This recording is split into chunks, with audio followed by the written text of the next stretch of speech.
Dubai में भारी बारिश के बाद सड़कों पर जमा पानी निकालने के लिए दुबई म्युनिसिपल कॉरपोरेशन ने युद्ध स्तर पर काम किया।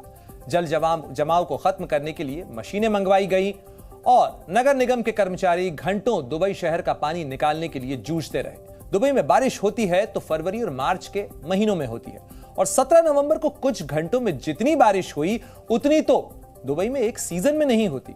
इसीलिए दुबई प्रशासन या फिर वहां के ज्यादातर लोग इतनी ज्यादा बारिश के लिए तैयार नहीं थे।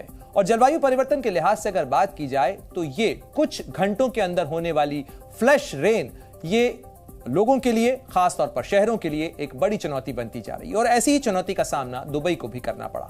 दुबई में 1200 किलोमीटर लंबा सीवरेज पाइपलाइन नेटवर्क है और इसके साथ ही 56 सब पंपिंग स्टेशन और 10 मेन पंपिंग स्टेशन है। दुबई में 2 सीवरेज ट्रीटमेंट प्लांट भी हैं, लेकिन दुबई के लिए सीवरेज पाइपलाइन या यह नेटवर्क नाकाफी रहा। इसीलिए अब दुबई प्रशासन ने सीवरेज पाइपलाइन नेटवर्क को बढ़ाने के लिए 100-200 करोड़ नहीं बल्कि 18 लाख करोड़ रुपए मंजूर किए हैं और इसके जरिए अगले 100 साल के हिसाब से दुबई शहर के सीवरेज सिस्टम को बनाया जाएगा। इसका मतलब है कि दुबई शहर का एक सीवर पाइपलाइन नेटवर्क भारी बारिश को झेलने के लिए नहीं बना था, तभी तो दुबई का स्थानीय प्रशासन इसे नए सिरे से बनाने की अब तैयारी कर रहा है। साल दर साल बढ़ने वाली गर्मी की वजह से दुनिया भर में मौत का आंकड़ा बढ़ता जा रहा है। Lancet countdown on health and climate change की रिपोर्ट में इसे लेकर डरावने दावे किए गए हैं।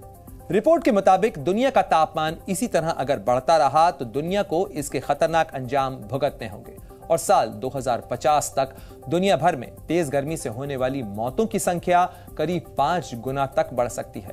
रिपोर्ट में कहा गया है कि 2022 के दौरान लोगों को 86 दिनों तक खतरनाक गर्मी का सामना करना पड़ेगा और इनमें गर्मी की 60% घटनाएं ऐसी थीं जिनके लिए इंसान की गतिविधियां जिम्मेदार थी। रिपोर्ट में जलवायु परिवर्तन से होने वाले खतरों की वजह से सरकारों, कंपनियों और तेल और गैस में निवेश नहीं करने की अपील की गई है।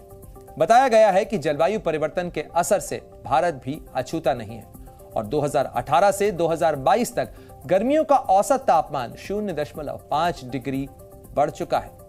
2020 में PM 2.5 से जुड़ी 8,15,000 मौतें हुई। PM 2.5 यानी पार्टिकुलेट मैटर, वो जो सस्पेंडेड एनिमेशन में नजर आता है या कहा जा सकता है कि वो पार्टिकल्स, वो कण जो कि वातावरण में प्रदूषण का सबसे बड़ा कारण है और इन दिनों देश की राजधानी दिल्ली के अंदर प्रदूषण का सबसे बड़ा कारक है, जो 2005 की तुलना में 35% अब बढ़ चुके हैं।